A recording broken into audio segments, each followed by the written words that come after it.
नमस्कार, माझ्या 12वी सायन्सच्या विद्यार्थी मित्रांनो, मी प्राध्यापक अभिजित साळुंके तुम्हा सर्वांचं ज्ञानगंगा एज्युकेशनच्या एम-एस-टी सी-ई-टी क्रॅश कोर्समध्ये सहर्ष स्वागत करत आहे. विद्यार्थी मित्रांनो, लास्ट लेक्चरला आपण इंट्रोडक्शन टू पॉलिमर केमिस्ट्री हा टॉपिक पाहिला. त्या रिगार्डिंग सर्व कन्सेप्ट आपण क्लिअर केलेले आहेत. त्या कन्सेप्टवर आधारित म्हणजे जे PYQला जे क्वेश्चन्स आलेले आहेत ते क्वेश्चन्स आपण या ठिकाणी घेणार आहोत. आता पूर्ण हा थेरॉटिकली कन्सेप्ट असल्यामुळं आपल्याला इझिली जे काय होतील आन्सर डायरेक्टली भेटतील. ओके. बघा पहिला नंबर क्वेश्चन काय दिलेला आहे, which from the following polymer is a classified as a fibre. तर आपण क्लासिफिकेशन बघितलं होतं with respect to fibre, with respect to plastic, with respect to rubber. Okay, मग त्यानुसार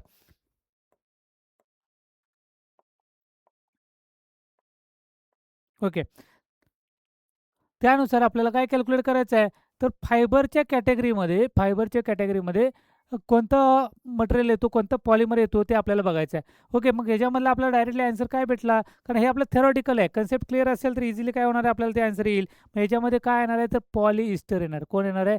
पॉलिइस्टर येणार आहे. ओके, रबरच्या कॅटेगरीमध्ये दिसते आपल्याला की वल्कलाइन्स रबर हे रबरमध्ये येतात. ओके, PVC वगैरे पुढे प्लास्टिकच्या कॅटेगरीमध्ये येतील. म्हणजे क्वेश्चन नंबर 1 आपल्याला विचारला आहे. काय विचारला आहे, तर फॉलोइंग काय, तर polymer is classified as a fibre. तर कोण आहे, तो पॉलिइस्टर आहे. त्यानंतर बघा सेकंड नंबर क्वेश्चन, रेऑन कसा आहे, तर तो आहे सेमी सिंथेटिक आहे. कसा आहे तो? Semi synthetic. याचा अर्थ काय आहे, की ओरिजिन सोर्स कुठून आहे, नॅचरल आहे आणि त्यामध्ये काय केलेलं आहे, केमिकल मॉडिफिकेशन केलेलं आहे. म्हणजे काय म्हटलं जातं, सेमी सिंथेटिक.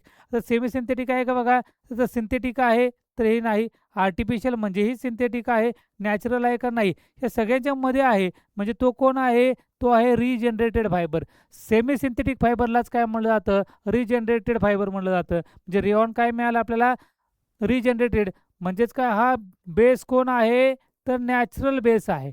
पण तो काय केला, मॉडिफाईड केला. काय केला? मॉडिफाय. म्हणजे केमिकल मॉडिफिकेशन. काय केलं आपण, ते केमिकल मॉडिफिकेशन. म्हणजे रेऑन काय मिळालं आपल्याला, रिजनरेटेड फायबर मिळालं. काय मिळालं आपल्याला, रिजनरेटेड फायबर मिळालं. चला नेक्स्ट क्वेश्चन बघू. ही खूप कमी वेळामध्ये होईल, कारण आपल्याला फक्त थेरॉटिकली पार्टमध्ये आपल्याला काय करायचे आहेत, हे सॉल्व्ह करायचे आहेत. चला पुढचं, which among the polymer does not shows, कुठला शोज करत नाही, कशा बाबतीमध्ये, क्रॉस लिंक इन इट, कोणत्यामध्ये क्रॉस लिंक प्रेझेंट नाही. तर ह्याच्यामध्ये काय आहे बघा, की वल्कनाइज रबर 3 डायमेन्शनल आहे, मेलॅमाइन तर 3 डायमेन्शनल आहे, बॅकेलाइट मेलॅमाइन बॅकेलाइट बघितलं प्लॅस्टिकमध्ये आहे, हे बॅकेलाइट पण 3 डायमेन्शनल झालं. हाही 3 डायमेन्शनल आहे, हाही 3 डायमेन्शनल आहे. म्हणजे राहिलं कोण, नायलॉन 6 हा क्रॉस लिंक नाही, तो अल्फा कॅप्रोलॅक्टम रिंग ओपनिंग पॉलिमर आहे. कोण आहे तो, रिंग ओपनिंग पॉलिमर. ह्याच्यामध्ये काय नाही, की does not shows cross link, ह्याच्यामध्ये क्रॉस लिंक दाखवत नाही. हे बाकी मेलामाइन असेल, बॅकेलाइट असेल, वल्कलाइज रबर असेल, तर आपल्याला हे क्रॉस लिंक म्हणजे 3 डायमेन्शनल स्ट्रक्चर आपल्याला त्याच्यामध्ये दिसतं. त्यानंतर बघा क्वेश्चन नंबर 4, ब्युटाडाईन म्हणजे काय आला, ब्युटा आला. स्टायरिन म्हणजे काय आला, यस आला. संपलंच. काय क्वेश्चन याच्यामध्ये विशेषच नाही. काय आहेत, पॉलिमर आहेत, मोनोमर आहेत 2, एक आहे ब्युटाडाईन आणि स्टायरिन. ब्युटाडाईनला काय म्हणायचं, ब्युटा म्हणायचं. स्टायरिन म्हणजे काय, यस. म्हणजे काय तयार झाला, ब्युटा यस तयार झाला. ऑप्शन काय मिळाला आपल्याला, 4 मिळाला. ओके, म्हणजे पॉलिव्हिनिल आहे, बॅकेलेट आहे किंवा पॉलीॲक्रिल नायट्राइड, पॉलीॲक्रिल काय nitride PAN. Okay, polyacryl nitride. म्हणजे आपल्याला काय पाहिजे, की ब्युटाडाईन आणि styrene are the monomer for the preparation. कोणाचं प्रिपरेशन केलं आपण त्यापासून, बुना यस. बुना म्हणजे ब्युटाडाईन आणि यस म्हणजे काय, स्टायरिन. चला नेक्स्ट क्वेश्चन बघून घेऊ. Which of the following polymer has a ester linkage. आता याच्यामध्ये इस्टर लिंकेज कशाचा आहे ते आपल्याला काय करायचं आहे, फाइंड आउट करायचं आहे. चला, तर टेरिलिन बघा, याच्यामध्ये which of the following has a ester linkage. Terylene undergoes the condensation. आता ह्याच्यामध्ये टेरिलिनचं काय होतं, कंडेन्सेशन होतं, पॉलिमरायझेशन.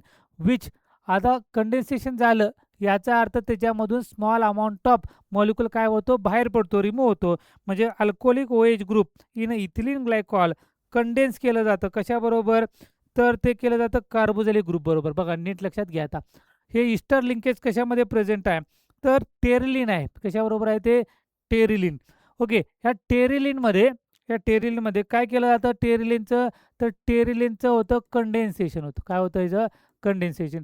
आता कंडेन्सेशन होतं म्हणजे 2 किंवा 2 पेक्षा जास्त पॉलिमर किंवा फंक्शन किंवा पॉलीफंक्शनल मोनोमर एकत्र आले आणि त्याच्यापासून तयार केलं. मग टेरलिन आहे त्याचं काय होतं, कंडेन्सेशन होतं. म्हणजे कोणता ग्रुप, अल्कोहोलिक OH ग्रुप हां, इन इथिलीन ग्लायकॉल. कशामध्ये आहे तो, ethylene glycol, ethylene glycol. Okay. आणि त्याच्यापासून जे तयार होणार आहे, काय होणार आहे, तर थेरेथॅलिक ॲसिड इलिमिनेशन काय होतं, तर याच्यामधून वॉटर मॉलिक्युल काय होतं, इलिमिनेट होतं. बघा नीट समजून घ्या. टेरलिन आहे, कंडेन्सेशन केलं, इथिलीन ग्लायकॉल आणि मग त्यातून H2 मॉलिक्यूल बाहेर पडला. म्हणजे इस्टरचं लिंकेज कशामध्ये आहे, तर ते आहे टेरलिनमध्ये. पुढं, which among the following not a semi synthetic polymer आहे राहिलं. सेमी सिंथेटिक म्हणजे आता बघितलं आपण रिजनरेटेड फायबर. काय बघितलं आपण, रिजनरेटेड फायबर. आता तर काय याचा आन्सर आपल्याला, तर आन्सर आहे टेरिलिन आहे. काय ते सेमी सिंथेटिक पॉलिमर, कसं आहे ते रिजनरेटेड आहे. ओके, सेमी सिंथेटिक आहे. ओके, चला पुढं. क्वेश्चन नंबर 7 बघून घ्या. Which among the following polymer is straight chain polymer. Straight chain polymer म्हणजे कोण पाहिजे, हाय डेन्सिटी पॉलिमर पाहिजे. काय पाहिजे आपल्याला, हाय डेन्सिटी. लक्षात घ्या, हाय डेन्सिटी असेल, हाय डेन्सिटी पॉलिमर, तर तो राहतो स्ट्रेट चेन. लो डेन्सिटी असेल तर तो राहतो ब्रँच चेन. म्हणजे आता आपल्याला काय पाहिजे, स्ट्रेट चेन पॉलिमर पाहिजे. आता स्ट्रेट चेन म्हणजे हा काय लो डेन्सिटी येणार आहे का, तर नाही. बॅकलाईटचं मगाशीच बघितलं आपण, 3 डायमेन्शनल स्ट्रक्चर आहे. मेलामाइनचं पण मगाशीच बघितलं आपण, हे काय मिळालं आपल्याला, 3 डायमेन्शनल स्ट्रक्चर आहे. राहिलं कोण, पॉलिव्हिनिल क्लोराईड. काय मिळालं आपल्याला, पॉलिव्हिनिल क्लोराईड. हे काय स्ट्रेट चेन पॉलिमर आहे. काय ते स्ट्रेट चेन पॉलिमर आहे. ओके. त्यानंतर बघा, question number 8. Which among the following polymer obtain ring opening. बघा तुम्हाला सांगितलं होतं, कार्पोलॅक्टम, नायलॉन 6. कार्पोलॅक्टम म्हणजे कोणाचं होणार आहे पॉलिमरायझेशन, की रिंग ओपनिंग पॉलिमरायझेशन, नायलॉन 6 म्हणजे सी डबल बॉन्ड ओ, ही NH2. आणि मग इथं आपल्याला काय होणार आहे, CH2 आहेत आणि ते किती आहेत, 5 टाइम्स आहेत. किती आहेत ते, 5 टाइम्स. संपलं. हे जो मॉलिक्यूल तयार झाला तो काय, नायलॉन 6 आहे. काय तो, नायलॉन 6. कशापासून तयार झाला, तर रिंग ओपनिंग पॉलिमरायझेशन आहे तो कार्पोलॅक्टम. हां, सी डबल बॉन्ड ओ. आणि एकच मिनिट, हा काय चाललं, हा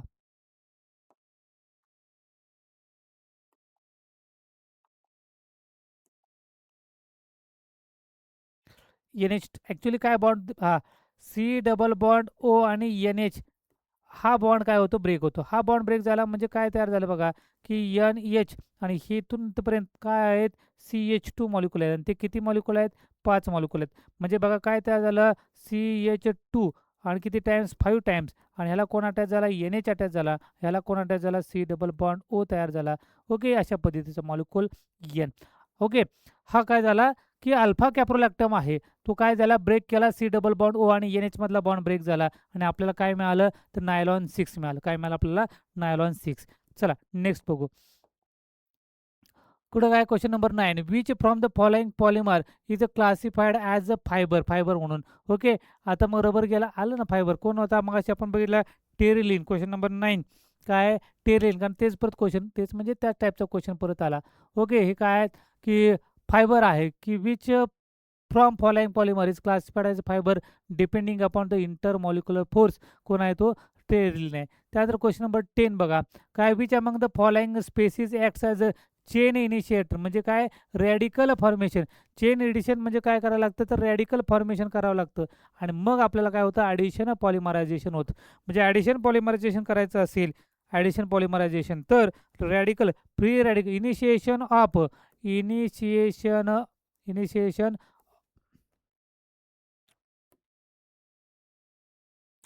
इनिशिए एकच मिनटं.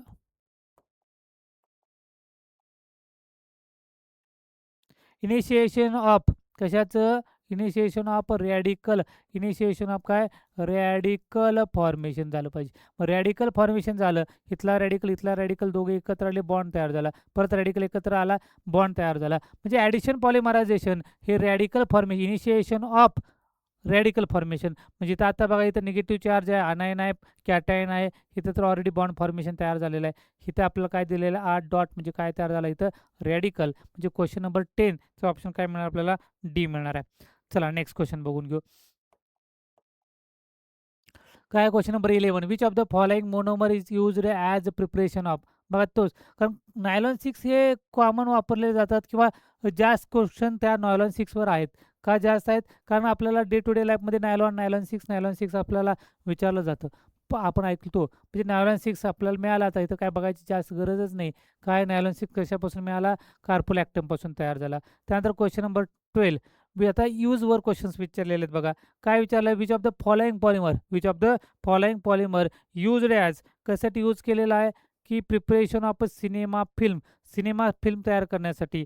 तर ह्याचं काय आपल्याला मिळणार आहे? की सेमी सिंथेटिक पॉलिमर. काय ते? Semi synthetic polymer. Synthetic, plant, animal हे तर काय झाले? दोन्ही नॅचरल झाले. हा काय सिंथेटिक म्हणजे आर्टिफिशियल आहे. पण आपल्याला काय पाहिजे? तर सिनेमा फिल्म तयार करण्यासाठी आपल्याला रिजनरेटेड फायबर्स लागतं, रिजनरेटेड पॉलिमर. याचा अर्थ दोघांचा यूज केला, म्हणजे नाव काय म्हणलं? Semi synthetic polymer. Cinema film तयार करण्यासाठी सेमी सिंथेटिक पॉलिमर यूज केला जातो. त्यानंतर next question. Which from the following polymer is a group in a category of elastomer? Elastomer, elastic property, van der Waals force काय पाहिजे त्याच्यामध्ये? प्रेझेंट पाहिजे. मग त्याचं काय? वंडरवॉल फोर्स कशामध्ये मिळणार आपल्याला? तर निओप्रीन. कशामध्ये मिळणार आहे? निओप्रीन. म्हणजे काय मिळालं आपल्याला? कॅटेगरी इलास्टोमरमध्ये काय प्रेझेंट आहे? तर निओप्रीन प्रेझेंट आहे. ओके. त्यानंतर बघा क्वेश्चन नंबर 14. काय सांगितलंय? Which from the following is not a property? थर्मोसेटिंगमध्ये बघायचे आहे. आता थर्मोसेटिंगमध्ये तर त्याला जर आपण हीट केली, काय केली त्याला? Heat. Once harden thermosetting polymer cannot be soften by heating and therefore cannot be remould. बघा इकडे लक्षात घ्या की जो थर्मोसेटिंग पॉलिमर आहे की एकदा जर हीट दिली आणि त्यापासून जर मटेरियल तयार झालं तर परत त्याला रिमोल्ड करता येत नाही. ओके. बघा काय काय विचारलेलं आहे आपल्याला याच्यामध्ये की these have extensive cross linking covalent bond. तर त्यामध्ये कोव्हॅलंट बॉन्ड प्रेझेंट आहे. रिजिड आहे, प्लॅस्टिक रिजिडच आहे. These are being shape on heating. Okay. आता दीज आर बिंग शेप 100%. त्याला हिटिंग दिला की त्याला एकदा शेप दिला. These are capable of repeated softening and hardening. तर हा ऑप्शन नाही. तो कशामध्ये आहे? थर्मोप्लास्टिकमध्ये. हा जो ऑप्शन आहे ती कुणाची प्रॉपर्टी आहे? तो आहे थर्मोप्लास्टिकची आहे. कशाची ती? थर्मोप्लास्टिक. म्हणजे क्वेश्चन नंबर 14. ह्या तिन्ही प्रॉपर्टी कशाच्या आहेत? थर्मोसेटिंगच्या प्रॉपर्टी आहेत. हा कोव्हॅलंट बॉन्ड आहे, रिजिड आहे किंवा त्याच्यामध्ये हिटिंग केल्यानंतर तो काय होतो? एकदा शेप आणण्यासाठी तो हिटिंग करू शकतो शेप आणण्याचे. परत एकदा का तो कूल झाला तर नंतर मात्र त्याला हिटिंग करून त्याला काय करता येत नाही? रिमोल्ड करता येत नाही. म्हणजे क्वेश्चन नंबर 14. तर ऑप्शन काय मिळाला आपल्याला? डी हा करेक्ट ऑप्शन आहे. चला पुढं काय? Which from the following is not. आता बघा थर्मोप्लास्टिक. मग अशी थर्मोसेटिंगचे विचारले होते. आता कशाचे विचारले? थर्मोप्लास्टिकच्या. थर्मोप्लास्टिक म्हणजे काय? इझिली हिटिंग करायचं, रिमोल्ड करू शकतो आपण. त्याला काय म्हणलं आपण? त्याला थर्मोप्लास्टिक म्हणलं. ओके. तर these are soft on heating. तर हो 100% सॉफ्ट होतं. Intermolecular force involve these moderately strong intermediate are been elastomer and fibre. बरोबर आहे. तर ह्याच्यामध्ये त्याच्यामधला फोर्स इलास्टोमर आणि फायबर्स मधला फोर्स ह्याच्यामध्ये ॲड होईल. पुढं these possess extensive cross linking by these are possess extensive the by the cross linking by the covalent bond. Okay. त्यानंतर बघू हा हा ऑप्शन जरा बघू. They R easily mouldable. तर 100% ते काय होतात? तर मोल्ड होतात. म्हणजे आपल्याला बघा की क्वेश्चन नंबर 15चा ए ऑप्शन करेक्ट आहे, त्यानंतर बी करेक्ट आहे आणि डी करेक्ट आहे. म्हणजे आपल्याला नॉट करेक्ट बघायचा होता. म्हणजे क्वेश्चन नंबर 15 तर ऑप्शन आपल्याला काय मिळणार आहे? तर सी हा ऑप्शन आपल्याला याच्यामध्ये भेटेल. चला क्वेश्चन नंबर 16 बघू. Which among the following polymer restore origin shape by the stretch. आता इलास्टोमर जर बघितला आपण, म्हणजे आपण रबर घेतला, ताणला, त्याला सोडले की पहिला ओरिजिनल काय येणार? त्याचा शेप येणार आहे. म्हणजे इलास्टोमरमध्ये जो येणार आहे तो येईल. आणि इलास्टोमरमध्ये कोण येतो? तर तो येतो निओप्रीन. इलास्टोमरमध्ये काय प्रेझेंट आहे? तर निओप्रीन आहे. तो रबर म्हणजे काय होणार? आपल्याला काय सांगितलंय? Which among the following is restore its origin shape once is a stretch. मग तो इलास्टोमर रबर घेतला, ताणला आपण आणि सोडून दिला की त्याचा ओरिजिन शेप घेतो. मग रबरमध्ये कोण येणार आहे? तर तो येतो निओप्रीन येतो. कोण येतो त्याच्यामध्ये? निओप्रीन. चला नेक्स्ट बघून घ्या की आयडेंटिफाय द लिनियर पॉलिमर. बघा मगाशीच आपण शिकलेलो आहे की लिनियर पॉलिमर. लिनियर म्हणजेच काय येणार आहे? लो डेन्सिटी पॉलिमर आणि हाय डेन्सिटी पॉलिमर. आता या दोघांमध्येच हे मेलामाइन आणि बॅकलाइट हे काय आहेत? 3 डायमेन्शनल स्ट्रक्चर आहेत. काय ते? 3 डायमेन्शनल स्ट्रक्चर. आता हाय डेन्सिटी असेल तर तो काय मिळतो आपल्याला, तर लिनियर मिळतो. आणि लो डेन्सिटी असेल तर आपल्याला काय मिळतं, ब्रँच मिळतं. मग आपल्याला काय विचारले, लिनियर पॉलिमर विचारले. काय विचारलं आपल्याला, लिनियर पॉलिमर. मग लिनियर पॉलिमर कोण मिळालं आपल्याला, हाय डेन्सिटी पॉलिथिन. काय मिळालं आपल्याला, हाय डेन्सिटी पॉलिथिन. आपल्याला काय मिळालं, लिनियर स्ट्रक्चर मिळालं.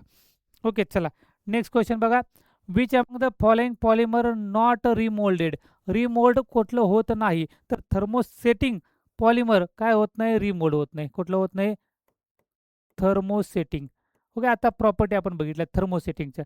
मग ह्याच्यामध्ये थर्मोसेटिंग कोण आहे, तर ते चेक करावं लागेल आपल्याला. तर थर्मोसेटिंग हे पॉलिथिन, PVC, पॉलिस्टायरीन हे सगळे काय आहेत, तर ते आहेत थर्मोप्लास्टिक आहेत. ते काय आहे, ते थर्मोप्लास्टिक. याचा अर्थ ह्याला जर हीट दिली, सॉफ्ट केलं, परत आपल्याला काय करता येतं, रिमोल्ड करता येतं. काय येतात, रिमोल्ड. हे सगळे कशाचे एक्झाम्पल आहेत, थर्मोप्लास्टिकचे एक्झाम्पल आहेत. आणि आपल्याला काय सांगितले, नॉट रिमोल्ड. मग कोणतं रिमोल्ड होत नाही, तर थर्मोसेटिंग. आणि थर्मोसेटिंगमध्ये कोणता पॉलिमर मिळाला आपल्याला, तर तो मिळाला युरिया फॉर्माल्डिहाइड रेझिन. काय मिळालं आपल्याला, urea formaldehyde resin. Last, identify the polymer कशामध्ये प्रेझेंट आहेत, तर वूलमध्ये प्रेझेंट आहेत. कशामध्ये प्रेझेंट आहेत, तर वूलमध्ये. तर वूलमध्ये जो प्रेझेंट असेल तर आपल्याला माहिती आहे ते PAN म्हणजे काय, पॉलीॲक्रेलोनायट्राइल. PON म्हणजे काय, पॉलीॲक्रेलोनायट्राइल. मग पॉलीॲक्रेलोनायट्राइल कसं तयार होईल, तर आपल्याला पाहिजे ॲक्रिल नायट्राइल पाहिजे. काय पाहिजे आपल्याला, ॲक्रिल नायट्राइल. मग ॲक्रिल नायट्राइलचा फॉर्म्युला तर या ठिकाणी मिळाला बघा आपल्याला. कोण आहे, CH2CHCN. म्हणजे आपलं असं मॉलिक्यूल तयार होतं, CH2 डबल बॉन्ड CH. आणि त्याला काय प्रेझेंट आहे, CN प्रेझेंट आहे. हा काय झाला, तर हा झाला ॲक्रिल नायट्राइल. काय तयार झाला, हा ॲक्रिल नायट्राइल. ह्या ॲक्रिल नायट्राइलचे काय केलं आपण, ॲडिशन केली. म्हणजे काय तयार झालं बघा, CH2CH, इथं आला CN, परत काय आला CH2, परत आला CH, परत काय आला CN. म्हणजे हे जे स्ट्रक्चर तयार दिसते, तर हे जे स्ट्रक्चर हे काय आहे, पॉलीॲक्रेलोनायट्राइल. आणि हे कशामध्ये प्रेझेंट असतं, तर ते रिझेंबल कशासारखं आहे, ते वूलसारखं आहे. म्हणजे क्वेश्चन नंबर 19चा आपल्याला ऑप्शन काय मिळाला, ए मिळाला. शेवटी बघा, शेवट थर्मोसेटिंग. थर्मोसेटिंग म्हणजे ते काय होत नाहीत, रिमोल्ड होत नाही. काय होत नाही, रिमोल्ड होत नाही. मग आता ह्याच्यातलं कोणतं मॉलिक्यूल आहे, तो काय होत नाही, रिमोल्ड होत नाही. तर आता मगाचपासून बघितलं आपण, ज्या ठिकाणी पॉली पॉली पॉली आलेला आहे, याचा अर्थ हे सगळे कसे आहेत, ते आहेत थर्मोसेटिंग आहेत. ते काय, सॉरी, थर्मोप्लास्टिक आहेत. ते काय आहेत, थर्मोप्लास्टिक. बघा, पॉलिथिन, पॉलिस्टायरीन, पॉलिव्हिनिल क्लोराईड हे सगळे काय मिळाले आपल्याला, थर्मोप्लास्टिक मिळालं. जो शिल्लक राहिला कोण आपला, बॅकेलाइट आहे. 3 डायमेन्शनल कोव्हॅलेंटली बॉन्डेड स्ट्रक्चर आहे. म्हणजे हा काय मिळाला आपल्याला, थर्मोसेटिंग, जो काय होत नाही, तर रिमोल्ड होत नाही. Not remould. म्हणजे आपल्याला काय मिळालं, थर्मोसेटिंग म्हणजेच कोण आहे आपल्याला, बॅकलाइट. हा पूर्ण टॉपिक हा थेरॉटिकल बेसवर आहे. म्हणजे आपण लास्ट लेक्चरला काय बघितलं, की पूर्ण कन्सेप्ट बघितल्या, जे आपण हार्डली 3 ते 4 पेजेस तयार झाले असेल टोटल आपला डाटा. तर हा पूर्ण टॉपिक हा पॉलिमर हा कसा आहे, पूर्ण थेरॉटिकल बेसवर आहे, की कोणते मोनोमर प्रेझेंट आहेत, कोणते पॉलिमर फंक्शनल ग्रुप प्रेझेंट आहेत, त्यांचा युजेस काय, म्हणजे पूर्ण थेरॉटिकली पार्ट आहे. त्यामुळे हा जो क्वेश्चन्स आपण सॉल्व्ह करणार होता, तर 20 क्वेश्चन सॉल्व्ह केलेले आहेत. तर आपल्याला जे मी सांगितले, की काही क्वेश्चन्स हे 10 सेकंदामध्ये सॉल्व्ह करतो, तर त्या 10 सेकंदामध्ये सॉल्व्ह करण्यासारखे हे क्वेश्चन्स आहेत. आणि इथून जो टाईम आपल्याला जो मिळणार आहे, शिल्लक राहणार आहे, तो न्यूमेरिकलचे क्वेश्चन्स आपल्याला काय करण्यासाठी, सॉल्व्ह करण्यासाठी वापरायचा आहे. तर त्या पद्धतीने तुम्हाला हे काय करायचं, वाचून घ्यायचं आहे. आणि ह्या टाईपचे क्वेश्चन्स, जास्तीत जास्त क्वेश्चन तुमच्या हाताखालून गेले तर ह्याच्यावर तुम्हाला 100% आउट ऑफ मार्क या टॉपिकवर मिळू शकतील. इतका सिंपल हा टॉपिक आहे. एक दोनदा जर तुम्ही वाचून घेतला तर तुम्हाला 100% याचे मार्क भेटतील. तर पुन्हा भेटू आपण पुढील नेक्स्ट टॉपिक घेऊन. तोपर्यंत धन्यवाद.